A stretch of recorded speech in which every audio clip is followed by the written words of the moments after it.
Bien, vamos a hablar ahora acerca de un tema que a los ecuatorianos se nos viene crudo y duro contra el muro. Y es que las elecciones pasadas arrojaron como ganadora el presidente electo, ¿no? Guillermo Lasso, que está ya a las puertas, o de hecho, cuando salga este video, quizás ya se posicionó. Este video está siendo grabado el viernes 21 de mayo. El presidente electo se posesiona el lunes 24 de mayo.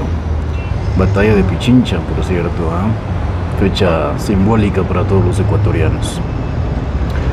El objetivo de este video es darte argumentos, llevarte a la reflexión, a la meditación, de qué es lo que implica un modelo neoliberal, que no hay que satanizarlo.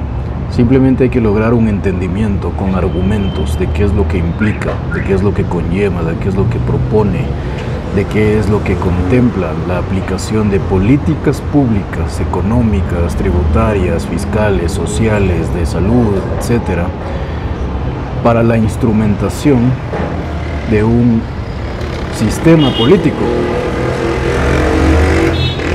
Y es que el modelo neoliberal nació por allá en la época de la post-Segunda Guerra Mundial para la instrumentación de un sistema político, de una doctrina política llamada neo-monroísta, derivada de la política o de la doctrina Monroe de Estados Unidos. No vamos a ahondar en esos temas ahora, es motivo de otro video, pero básicamente la doctrina Monroe es una doctrina muy conservadora de defender los sectores de Estados Unidos, de defender su soberanía. Es una doctrina muy soberanista, muy nacionalista. Recordemos que en ese entonces se estaban independizando de la corona inglesa. Entonces la doctrina Monroe básicamente era América para los americanos.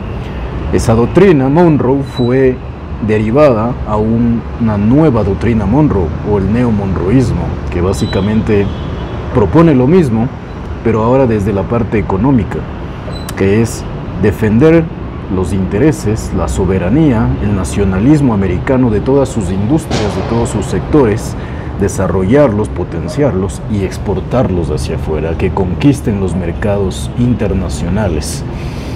Básicamente es el neoliberalismo, que lo ha aplicado principalmente Estados Unidos. Entonces el neoliberalismo es un método, un modelo de capitalismo, no es el capitalismo per se. Ojo también con eso, muy importante, no confundir palabras que pueden resultar complementarias con sinónimos. Palabras que pueden resultar complementarias, no hacerlas iguales. Por ejemplo, neoliberalismo no es igual a capitalismo. O comercio, la definición de comercio no es igual a capitalismo ni a neoliberalismo. O economía tampoco es igual a capitalismo, neoliberalismo o comercio. Son palabras complementarias, pero con conceptualización y definiciones totalmente diferentes. Mucha gente confunde eso, y también, al igual que confunde, por ejemplo, socialismo, comunismo, marxismo, hacen todo una fanesca de términos sin saber ni siquiera la conceptualización, la contextualización y las definiciones. ¿Vale? Muy importante eso. Entonces, en esa época, Margaret Thatcher, Ronald Reagan implementaron este modelo económico en asesoría con los famosos y muy nombrados Chicago Boys, economistas ortodoxos que desarrollaron este nuevo modelo económico con el objetivo, nada más ni nada menos, y así de simple, de colonizar económicamente o neocolonizar económicamente a los países en vías de desarrollo, los países subdesarrollados o pobres. Básicamente lo que promueve el neoliberalismo, como su nombre lo dice, neo, de nuevo, liberalismo, de liberalidad, de desregularizar. La palabra liberalizar pues significa soltar, aflojar, desregular, ¿sí? Y básicamente desregular ¿de qué? Pues de los impuestos. El neoliberalismo contempla 5 cosas claves. La primera, impuestos y subsidios. Sectores estratégicos de una economía, de un país con sus recursos naturales. Producción de todos los sectores micro, pequeños y medianos, los pymes. Todo lo que es Estado. y su endeudamiento, ¿sí? Son esas 5 pilares que contempla la desregularización o la liberalización. Vamos viendo rapidísimo y haciendo un repaso de qué es lo que implica en cada punto, ¿vale? No nos vamos a profundizar tan a fondo. La idea es que este video sea un poco más didáctico. Puedes profundizar más adelante en otros temas que te interesen o te llamen la atención, ¿vale? Como habrás visto en otros videos, esta es básicamente la composición piramidal de nuestra sociedad. Cualquier estado, cualquier país en este mundo, en este globo, se rige en esta estructura. Es una estructura en donde todos estamos clasificados o segregados por segmentos, los famosos quintiles. Quintil 1, 2, 3, 4, 5. Y básicamente, ¿qué nos divide los quintiles? Son dos métricas muy importantes, que son el nivel de ingresos y el nivel de patrimonio, en función a cuánto generes en una base mensual o anual y en cuánto tengas en temas de patrimonio. Patrimonio entendidos como factores de producción. Factores de producción son capital, tierra, tecnología. No necesariamente es un carrito, una casita, sino temas de factores de producción, ¿sí? Patrimonio o activos que generen flujo constante de efectivo. Básicamente eso es ingresos y patrimonio con factores de producción, ¿ok? Todos los quintiles en esta sociedad formamos o construimos lo que es Estado, el cuadrito rojo de acá. Todos lo construimos en función a nuestra producción y a nuestros aportes, a nuestros impuestos, ¿sí? Que pagamos de acuerdo a lo que la política económica tributaria de cada país lo defina, ¿vale? El neoliberalismo entonces lo que contempla es la desregularización en tema de impuestos y subsidios. Punto 1. Desregular los impuestos y subsidios, en teoría, de toda la base piramidal, que sea una desregularización transversal que cruce todos los quintiles.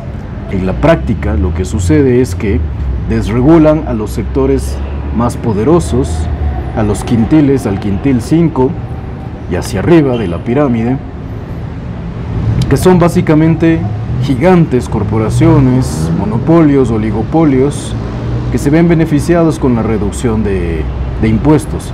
Y esto se nota con el riesgo país. Países que aplican modelos neoliberales o cuyo gobierno tiene tendencia neoliberal, en el caso de Ecuador, de Colombia, para no irnos tan lejos, se ven vistos, valga las redundancias, en el mercado internacional o en el mundo entero con un riesgo país bajo. No es casualidad que al día siguiente que en Ecuador se anunció la presidencia electa por Lasso, el riesgo país cayó de 1000 puntos a 700 puntos. Y es porque un riesgo país bajo representa que 3 tipos de riesgos. Riesgo tributario bajo, eso quiere decir que las empresas que vengan a invertir acá tienen un riesgo de imposición o de pagar el impuesto más representativo de una economía, el impuesto a la renta, que sea bajo. Pero eso no es del todo bueno, ya vamos a ver por qué. Implica también riesgo de indemnizaciones bajas. Eso quiere decir laborales o por los daños y perjuicios que pueda causar en determinado territorio o población. Y también implica un riesgo moral bajo, es decir que posterior a las actividades que realice en una economía, no va a tener responsabilidad posterior por los daños o perjuicios que cause. Lo cual nos lleva al segundo punto, sectores estratégicos, que va de la mano. El riesgo país bajo significa que mega gigafondos de inversión, que son financistas de gigantes corporaciones multinacionales globales en sectores de minería, petróleo, hidroeléctricas, refinerías, sectores estratégicos que implican recursos naturales dentro del concierto geopolítico global, ¿no? Implica que en esos sectores estratégicos, esos mega giga fondos de inversión, banca de inversión, financistas de gigantes corporaciones, pueden venir, son beneficiarios de concesiones 5, 10, 20 años, invierten, usufructan, explotan, abusan de recursos naturales, de territorios. Al final tienen riesgo tributario bajo, no pagan impuestos, impuesto a la renta sobre todo, riesgos laborales o riesgos de indemnizaciones bajos, a sus trabajadores los liquidan quizás sin beneficios legales, riesgo de que poblaciones o territorios que hayan sufrido daños no les indemnices tampoco, y riesgo moral, que todo el daño que causaron no se les va a reclamar, ni se les va a enjuiciar, ni se les puede procesar en cortes internacionales. Eso implica, en sectores estratégicos, un riesgo país bajo. La pregunta para ti: ¿permitirías que en tu país o en tu casa, para no irnos tan lejos, alguien entre asusando, golpeando, pateando al perro y al gato, ultraje, vilipendie, maltrate a tu familia, a tus padres, tu esposo, tu esposa, tus hijos, tu familia en general, se lleve las cosas de tu casa, te robe y se vaya, y tú tengas que agradecerle y decirle vuelva pronto? Tendrías que tener tan baja autorrespeto, tan baja autoconsideración de ti y de los tuyos para permitir ese tipo de actos, ¿vale? Para pensar. Volviendo al punto 1, impuestos y subsidios. En doctrina tributaria o en la teoría tributaria hay dos tipos de impuestos: impuestos directos e impuestos indirectos. Los impuestos directos, el más representativo o los más representativos, el impuesto a la renta y el impuesto al patrimonio. Y en los impuestos indirectos, el impuesto al valor agregado, el IVA. Viene también de la mano con los subsidios, porque los subsidios se parecen bastante a los impuestos indirectos. Son mecanismos de compensación que cruzan transversalmente todos los segmentos o los quintiles de una población. Entonces, los subsidios y los impuestos indirectos se gravan y benefician correspondientemente a sector de los quintiles 1, que son los de menos ingresos y menos patrimonio, tanto como a los quintiles de mayor ingreso y mayor patrimonio, que son los 4 y los 5. Cuando hablan, por ejemplo, de focalizar los subsidios, significa, ok, quitar los subsidios, y hablan de un mito, ¿no?, que beneficia a los quintiles de mayores ingresos. Efectivamente es cierto. Pagar un GLP, un gas licuado de petróleo de uso doméstico, en $3.50, quitar el subsidio y que cueste el precio internacional $20, ¿a quién afecta más el bolsillo? ¿A quien gana el básico, $400, o a quien vive con $1 diario en los límites de la pobreza o la pobreza extrema, que a quien gana, por dar un número suelto, 10.000, 15.000, 20.000 hacia arriba? ¿A quién afecta más el bolsillo al eliminar los subsidios? Igualmente en el caso del IVA, ¿a quién afecta más subir un IVA del 12 al 19%, al 16 o al 19%? ¿A quien gana el básico o a quien gana muchísimo más? La respuesta es obvia, ¿no? Entonces, cuando hablan de focalización de subsidios, la única manera de quitar subsidios y luego compensar es a través de los impuestos directos: impuesto a la renta, impuesto al patrimonio, y un impuesto que en el 2015 no pasó debido a la gran oposición que eso representaba, pero para los segmentos justamente 4 o 5, que es el impuesto a las herencias, que es parte del impuesto al patrimonio. ¿Ok? Ahora bien, punto 3, que tiene que ver con el 1, la estructuración del Estado. El neoliberalismo supone desregularización de impuestos. Ok, pero con los impuestos se sostiene y se construye un Estado. Toda la institucionalidad de un Estado, desde jueces, juzgados, el poder judicial, el poder ejecutivo, el poder legislativo, las fuerzas militares, policiales, todos son pagados con nuestros impuestos. Si toda la estructura social y económica deja de pagar impuestos, ¿cómo se va a sostener esa institucionalidad y toda esa estructura de Estado? Ok, válido, legítimo, que dejemos de pagar impuestos, perfecto, o que reduzcamos. ¿Qué del Estado van a reducir? Y eso hay que cuestionar. ¿Por qué no se privatizan, por ejemplo, los juzgados? ¿Por qué no se privatizan las fuerzas policiales o militares? ¿Por qué se tiene que privatizar la salud y la educación en lugar de policía, militares, jueces.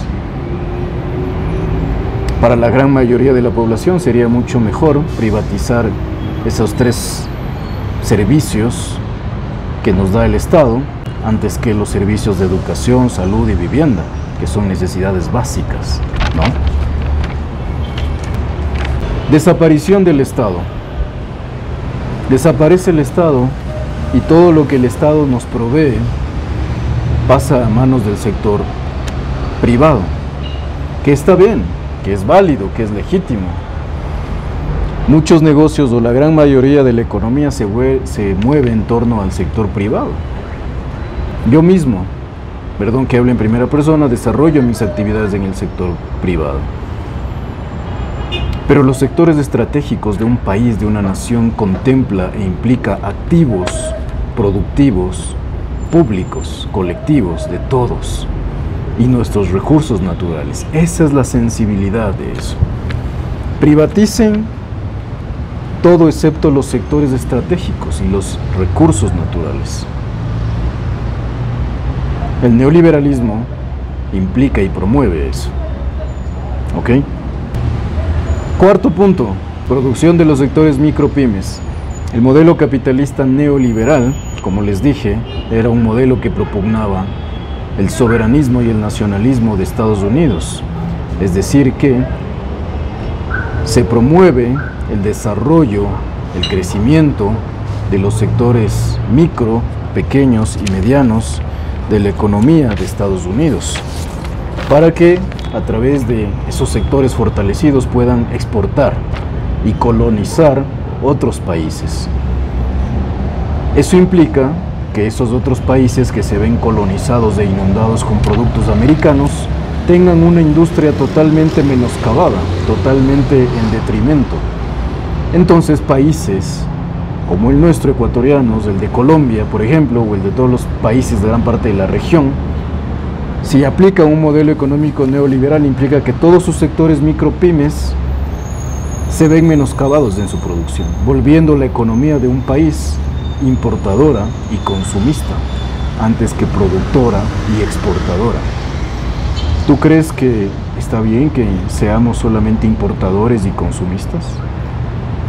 ¿Dónde queda nuestro talento, nuestra capacidad de crear, de producir, de generar y de exportar? Nuestro país es rico en muchísimas cosas. Un país en donde lanzas una semilla de lo que sea y te crece y te produce algo. Mucho más nuestro talento humano. En estos últimos años, este país se ha vuelto país de gente joven, millennials, centennials, que tenemos todas las capacidades de exportar nuestro talento y nuestra producción. ¿Por qué entonces volvernos solamente países importadores y consumistas? Cui bono. ¿Quién gana? ¿Quién se beneficia de eso? Lo vamos a ver luego. Volviendo al tema de los impuestos. Mira, por ejemplo, lo que está pasando en Estados Unidos. Joe Biden grabó y está grabando de impuestos a los sectores oligopólicos, a los monopolios globales. Porque, por ejemplo, ahora en pandemia, empresas como Amazon, como Facebook, como Google, se han vuelto muchísimo más billonarias, y está bien. En un libre mercado está bien, es válido, porque nosotros, con nuestro voto de compra, le estamos diciendo que queremos más de eso. Le estamos dando poder a ese tipo de empresas. Entonces, desde el Estado, desde esa institucionalidad que representa un Estado, está bien que se grave de impuesto a la renta a ese tipo de empresas. Lo que está aplicando Joe Biden es un capitalismo de escalabilidad. El que más gana, más paga. Y el que menos gana, el que se ha visto perjudicado en esta coyuntura post-pandemia, es el que menos paga. Acá en Ecuador, gigantes corporaciones, por dar un ejemplo, sin alusiones personales, solo por lanzar nombres de las empresas que se han visto más beneficiadas en esta pandemia. Corporación La Favorita, Mi Comisariato, Fibeca, etcétera. A las cifras nos podemos remitir, y es información pública que lo tienen las super de compañías. A esas empresas, a los bancos mismos, se les tiene que gravar más impuesto a la renta, más impuesto al patrimonio. ¿Lo va a hacer Guillermo Lasso aplicando un capitalismo nacionalista, soberanista, y liberar a los sectores micropymes que, como tú ves en esta economía y en estos impactos y efectos de la pandemia, son los que están cerrados, quebrados, endeudados? Si tú sales a darte una vuelta por cualquier calle, avenida, ves negocios cerrados. Se vende, se arrienda y por poco y se regala locales que antes funcionaban con negocios. ¿Ok? Y el quinto punto, básicamente el neoliberalismo busca neocolonizar a través de la deuda. Por eso países como el nuestro se endeudan con multilaterales como el Fondo Monetario, y la deuda per se no es mala. Lo importante es el uso de esa deuda. ¿Para qué se usa? ¿Qué destino se le está dando? Ecuador, en estos últimos 4 años del gobierno saliente, se endeudó en más de 20.000 millones de dólares con el Fondo Monetario Internacional. La pregunta es, ¿para qué usaron esa deuda? Y muchas voces en redes sociales, ¿no?, en función al odio, hablan de que el país ya vendría endeudado con China. Sí, claro, pero no era una deuda que se pagaba con dinero, sino con petróleo. Y ok, supongamos que el FMI o el dinero que se usó del FMI fue para pagar la deuda china. ¿Por qué entonces la deuda en términos netos no ha disminuido? Empezó el gobierno de Moreno con 40.000 millones, terminó con 60.000 millones, 20.000 millones más. ¿Por qué no se ha reducido?